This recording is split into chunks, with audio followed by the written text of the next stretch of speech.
The Diary of Elizabeth H. Platt. The account of her journey from New York to Green Bay, Wisconsin in 1836 with her mother, Sarah Esther Henshaw, including a visit among the Winnebago Indian tribes. Chapter 8. Huron to Green Bay. On Wednesday, October 12th, Brother Whitney and Sister Emmeline arrived to our great joy.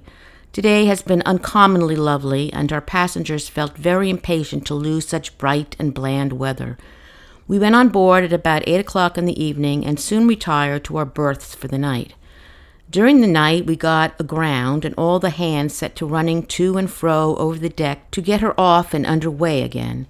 And such a noise and tramping as they made for nearly or quite an hour.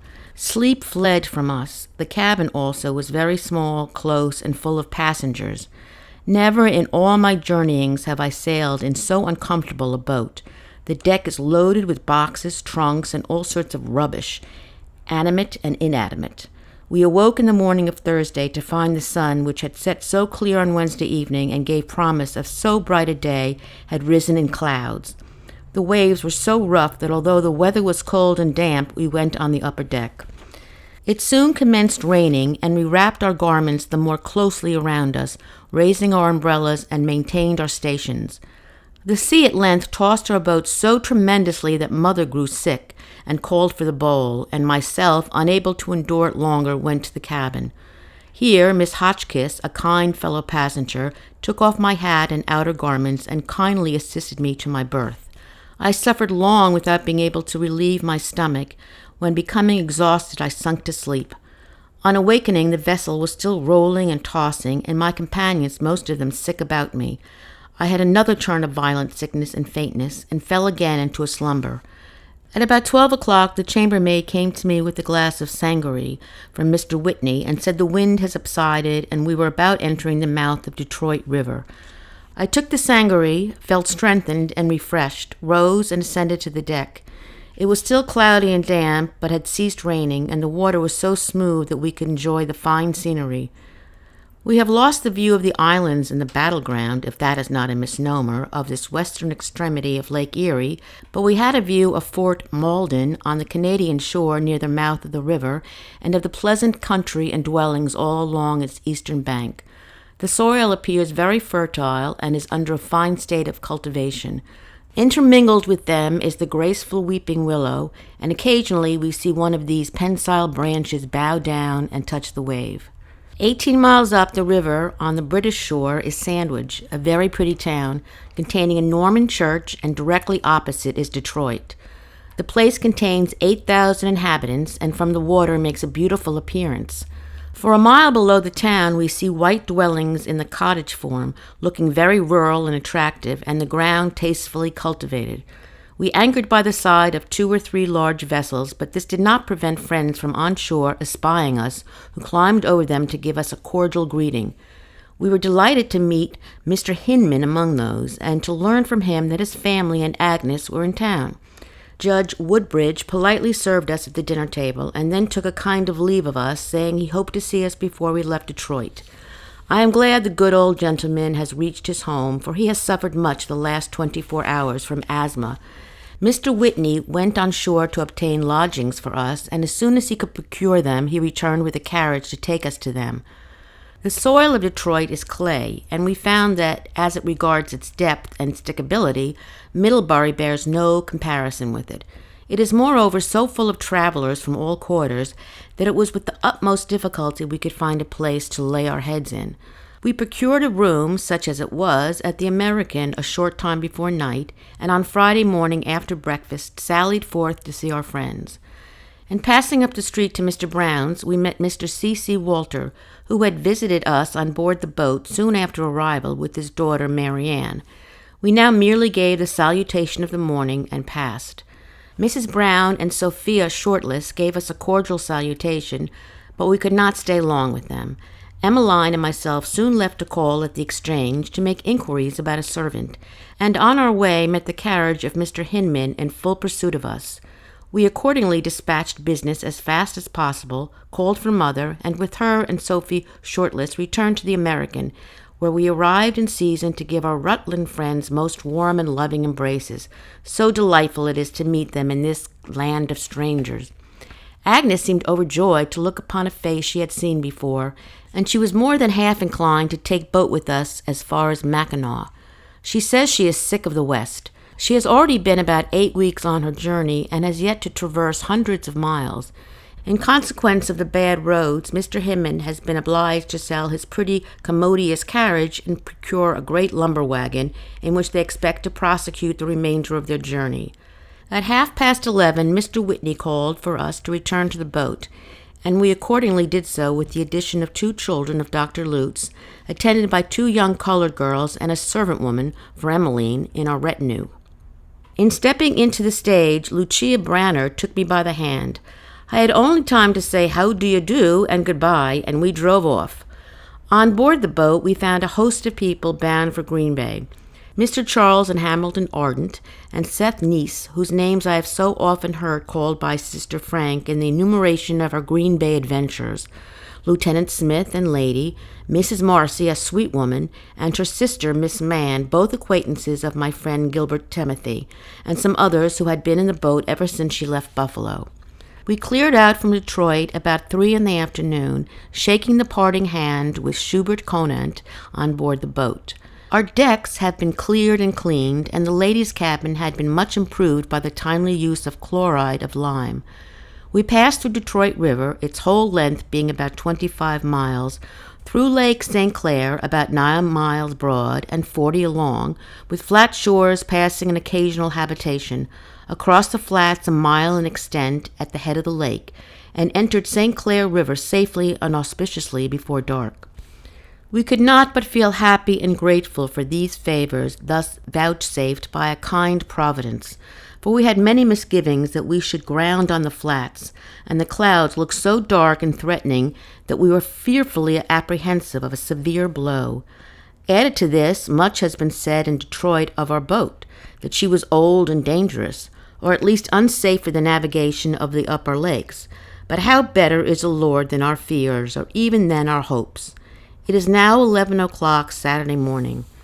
We have been detained half the night getting wood on board, which has again filled our decks, but the day is lovely, bright, mild, and the water smooth as a mirror, and we are sailing away at good speed through the beautiful river St. Clair. The river is about 20 miles in length. Its banks are finely wooded, though rather low, and at the outlet of Lake Huron is Fort Grasshut on the western bank. Here, at a little village about a half a mile from the fort, called Black River, we stopped and purchased some fine fish, the muskellong, which is thought to be delicious, and the whitefish, which abound in these waters. And now is spread before us like an immense sea of glass the translucent waters of Lake Huron. Here again our captain and pilot thought the clouds looked threatening about the horizon, although above it the skies were as pure and blue and high as the waters beneath them. The captain had never been in the upper lakes and felt timorous, and Saginaw Bay was 40 miles before us, a place of terror to all seamen, always rough, 50 or 60 miles in extent, and no harbor short of Fort Grasshut east of it, or any west within 40 miles. The fears of the captain and pilot were, however, overruled, and we sailed on. It was about 2 o'clock. The bland and gentle zephyrs seemed to woo our bark as it passed smoothly along its shining course. The bosom of the lake heaved as gently as that of a youthful sleeper, while its pure flow and the low music of its waters were ever ready to bear away our thoughts, like the Hindu's bark of flowers, to some paradise beyond them. We retired to rest at night with the water still smooth and the wind still softly blowing, and on Sunday morning found ourselves safely through Saginaw Bay, and the Lord's day risen upon us in brightness and beauty. Water in one wide-spreading sheet of crystal was all around us, and our course was still unimpeded by an untoward event. It is better to trust in the Lord than to any confidence in men or princes. Had we hearkened to their fears, Lake Huron in its vastness would have been still all before us. But now, thanks to his providence, should a storm arise, we were within reach of a harbor, as the islands in Thunder Bay were within 20 or 30 miles. We had a Presbyterian clergyman on board, bound to Green Bay, and we ladies and some of the gentlemen were quite anxious to testify our thanksgiving in vocal prayer and praise. We petitioned the captain to have service on board. He gave his consent, though not very graciously. The minister was applied to, but declined officiating, saying he feared it would do no good. I regretted his denial exceedingly, not only from personal feelings, but I thought he was mistaken in his duty. He should sow the seed, leaving it to the Lord of the harvest to bring forth the increase. We ladies combined together and sang hymns in which we were joined by some of the male passengers who were attracted to the spot by our music. We passed Thunder Bay Islands in the afternoon and at midnight had entered the Straits of Mackinac. Here we were obliged to anchor. The wind had risen and was blowing freshly, and it was unsafe to enter the harbor surrounded as we were by darkness. Early on Monday morning, we rose to view the Isle of Mackinac, which is almost a proverb for its extreme beauty. I went upon deck, but instead of the green isle, rising like a gem from the ocean, before me was a bleak, barren bluff, verdureless and covered with snow. Behind us were Bois Blanc with its lighthouse, and Round Isle, the former of which was 10 miles from Mackinac, and the latter very near it. The Island of Mackinacari rises some feet above the water. Its summit is crowned by the fort, whose white walls running diagonally down to the shore, and its white buildings must in summer contrast beautifully with the green of its leafy forest. But at present the snow spirit has thrown alike over forest and garrison the same veil of dazzling whiteness. We went ashore to remain until the boat could take in wood enough to last us through a voyage. It was delightful to be once more where our tread could be firm and our brains steady. But there was but one public house on the island, kept by Mrs. Leslie, of about 250 pounds, and this must accommodate our boat's crew. The table was a very good one. After breakfast, Mr. Whitney got a cart and invited us to ride abroad and visit the natural curiosities of the place. Accordingly, Mother, Mrs. Keyes, Mrs. Marcy, her sister Miss Mann, and myself seated ourselves at the bottom of the splendid vehicle and set out, anxious only lest the bolt should come out and slide us all off. However, we proceeded gaily and cheerily. Our little French horse, guided by its French master, toiled up the steep ascent to the fort, past it, and over knoll and dell, through thicket and dingle, forest and hushwood, pursued our tortuous way, thump, thump, thump, good for dyspepsia. We alighted after about half-mile through a byway and pursued our course on foot, clearing path from the twigs and boughs which continually obstructed our progress. At length we ascended a steep eminence, and looking down, the lake was far beneath us, appearing though an immense arc of the Gothic structure, of that antique massy character which transports the imagination at once to the castled ruins of the olden countries, and we people it with beings and scenes of romance. This one of dark limestone, and so perfectly molded that it seemed as if it might have been chiseled by the hand of the sculptor. It was the entrance to a large recess upon the shores of the lake, on one side of which was another and smaller passage of the water, arched also and like a window to the Mayanist temple, while the first might be a door. How we creatures of earth love to refer everything to romance and castled ruins, passing by the romance of real life, nor dwelling with admiration upon the works of the omnipotent artist, who has made the winds and waves his implements of workmanship, and with them chiseled the rock into more imposing grandeur, and with more scale and beauty than the hands of human sculptor. The trees looked ancient and moss-grown, and the surface of the hill was covered with chaste and delicate snowberry, the spontaneous growth of this beautiful but bleak isle, which has been termed a summer paradise. After leaving this interesting and curious spot, we reascended our cart and passed in another direction to which bears the name of the Sugarloaf Rock. This is a huge mass of limestone in the form of a pyramid, piled up upon one of the summits of this highland. About 10 feet from the base of this immense bulk of rock is an arched cavity which is said to extend through it, and on another side is still another cavity which admits light from the top, and seems like an unsealed room in the vast and impregnable fortress. We passed entirely round this wonderful pyramid, hewn by other hands than those of Egypt, and after getting wet feet with trampling through the snow and completely chilled in our adventurous ramble, we returned to our inn and a cold dinner, as we had overpassed the hour and our companions had dined before us.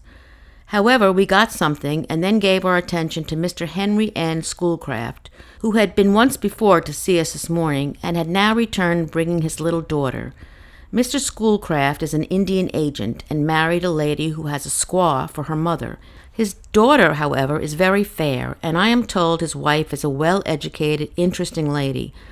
During the summer, a treaty had been held at this place with Menominee and Chippewa Indians, at which were congregated about 5,000, and the island, which contains usually about 300 people, had then 7,000. We spent the remainder of the day at Mackinac and also the night, the ladies occupying most of the beds and belonging to the house, and the gentlemen making beds of their cloaks upon the floor. We were not able to get away until about 12 o'clock on Tuesday morning, and soon after we weighed anchor, the wind arose. Unhappily, it was ahead, and the boat tossed and tumbled about in sight of Mackinac most of the afternoon.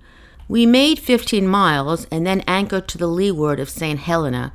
About dark, the wind fell, and we again got under way, passed through the straits, which are about 9 miles wide, and entered, amid high-rolling billows, but with a favorable wind, the Lake Michigan. The boat tossed to and fro, but we were in our berths and not made sick by it.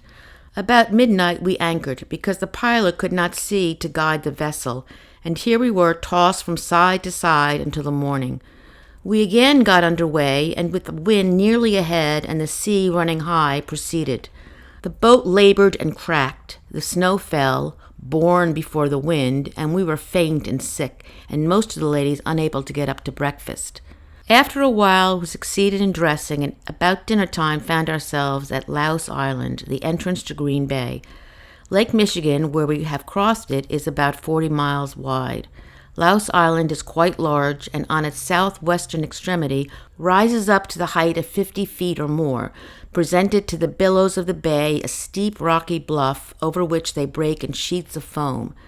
We had passengers and freight for this picturesque and solitary residence, but the sea was so rough and the wind so high it was dangerous landing, so we passed it and tossed upon the angry waves about 9 miles further, where we anchored in Washington Harbor under the lee of an island of the same name. Several very pretty islands are sprinkled about in the mouth of the bay, and the one where we have taken shelter forms a beautiful cove where the waters are as smooth as a summer sea, while outside of it the waves roll and toss and foam like a tempest. We have been here now 18 or 20 hours. This is Thursday morning, and we are still 80 miles from our destination. The wind is blowing from the southeast, and it snows and storms furiously. I would record my thanks to our Heavenly Father, however, that He has given us this place to shelter us, and that He directs our voyage rather than man. We left Captain Smith, wife, and children at Mackinac to proceed to Chicago by schooner. We left her in tears and sad at the prospect of her voyage with the young infant at this inclement season. My sympathies are alive for her, and as I cast my eye over the mighty deep, white with foaming billows, I cannot but offer an ejaculation that their bark may be guided safely. The long hours of Thursday and Friday passed, wearily enough, to most of our ship's company, and they thought they should remember the smooth waters of Washington Harbor forever. The gentlemen amused themselves by hunting bears and other game on shore, and Mr. Whitney, on his return from one of these excursions, brought a quantity of small stones or pebbles, as round and smooth and beautiful as if they were molded and polished by art. I devoured 2 novels, The Gypsy, by James, and then something by somebody else, while we lay at rest in this quiet little corner. On Friday evening, the 21st, after a 3-day sojourn in Washington Harbor, orders were given to raise the steam, and at about 5 o'clock, to the great joy of all, the boat was once more treading the fickle waters. The waves still heaved sullenly and threateningly about the tossing bark. Death's Door was within a few miles of us, where the current sweeps with tremendous force between the mainland and the islands which we had but recently passed. We felt anxious to pass this place of fearful danger, and from its name more fearful omen, before night should completely overshadow us. The wind was directly ahead, and the dead swells came heavily upon the course of our laboring vessel. We wrapped ourselves in our cloaks and furs and kept the deck, braving the winds and watching the large and glowing sparks of the boat as they came forth in brilliant procession and winged their bright course heavenward as if they would claim kindred with the stars. The hopes, the imaginations, the glitter, the gaiety of youth, what are they but sparks which dazzle for a while and are then quenched in the tears of bereavement or obscured by the dark shadow of experience? We passed an anxious night, but we laid us down and slept and awoke again, for the Lord sustained us. The light of day is cheering to the sea-tossed mariner, and it was to us. Although an old sailor might have laughed at our fears, still they would come. We were in dangerous waters, unprovided with good harbors, and it was said, in an old and leaky boat.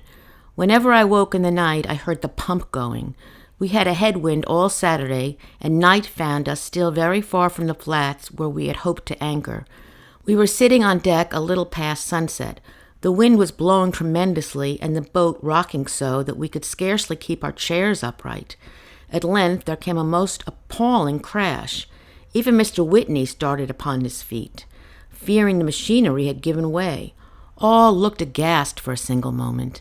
Emmeline, as if electrified, ran below, declaring she would stay on deck no longer. It proved to be only the carpenter's workbench capsized, and we endeavored once more to quiet our apprehensions. This, however, was a difficult matter. The vessel groaned and creaked at every plunge. The waves had not been so high during our voyage. We went below. Mother stationed herself in the great chair in the captain's office, and there bade me read to her some of the Psalm of David. I did so until one after another left us to seek silently and sadly their narrow bed. Mother was indisposed to follow them, and I stayed by her. The hour grew late, the boat pitched and labored fearfully, and Mother, pale and agitated, sent me to inquire if they were not pressing the steam too powerfully. No, was the reply, with an attempt to quiet apprehension, but the gentlemen all remained up to an unusual hour, and occasionally one passed our retreat in a thoughtful manner, and we could hear the measured footfall as he slowly patrolled the deck. At last I prevailed on Mother to take some refreshment and retire, resting in the divine protection. I followed her example, and soon, wearied with anxiety and watchfulness, fell asleep. The boat rolled from side to side and up and down. Presently there came a plunge, a crash, a shriek. I had only time to spring from my berth. I felt the boat separating into 1,000 pieces. I called for my child. I seized her. I folded her in my arms, happy that in death we should not be separated. The waters came creeping over us. It is not a dream? No, I feel the boat giving way beneath us. Clasp me closer, closer. Elizabeth, my child, where are you? The agony of the moment restored me to myself. I was alone in my berth, the vessel yet reeling, but I had no sooner assured myself that I had been dreaming than with a tremendous crash the boat struck. Every timber seemed to groan with the concussion. Still under the influence of the dream, my apprehensions were now vivid, and I almost expected she would go to pieces. I rose from my berth and dressed myself to be prepared for the worst. Emmeline went out and soon returned with comforting assurance that we were only aground and that not in a very dangerous place. It was hoped we should soon be off, so to running all hands were called, and from side to side of the deck they went. They paraded this time with great success, and the old vessel was again on her way in the course of half an hour. We were still in safety, still borne up above the waters by the invincible hands of angels, and I was still a lonely wanderer on earth. How truly does the mother's heart turn to her nestling in this hour of danger! How faithfully does nature speak in dreams! There is a grief with which a stranger intermeddleth not. The heart knoweth its own bitterness, and withers on till all without is old, showing no visible sign, for such things are untold. The night passed without further disturbance, and the hallowed Sabbath morn rose upon us bright, unclouded, mild, and balmy. We rejoiced in its sweet and sacred light. We were within 9 miles of Navarino, anchored on the flats, but all things were soon set in motion, and we were gliding securely over the peaceful waters. The atmosphere was like that of the Indian summer, so as to wrap the green foliage of the shores in a fleecy veil. We passed over the flats safely under the experienced pilotage of Brother Whitney, wound our wily way among the inanities of the channel, passed around several points of land extending into the bay, and soon came in sight of the flagstaff of the Fort Howard opposite Navarino. We could see individuals looking out at the various points of observation, all rejoicing in the arrival of our long-looked-for and almost despaired-of boat. At length, the white dwellings from the opposite shore of Navarino rose prettily on the view. That is Brush's, and that is Mr. Peel's, and that is ours. Do you see it? Oh, yes, and glad was I to see it too. At last the boat neared. Hundreds stood on the wharfs. She stopped. Our decks were filled in an instant. Husbands embraced their long-looked-for wives, and fathers embraced their children. There was not a face I knew. It was to me a populous solitude. At length, Daniel W. Whitney came on board, then Dr. Foote. I had seen them before. The first took Mother and Emmeline and myself soon made our way ashore, and we were not long in reaching her house and our present home. And here we are at Green Bay, the Ultima Thule of our summer's expectations, the jumping-off place of the West. End of Chapter 8.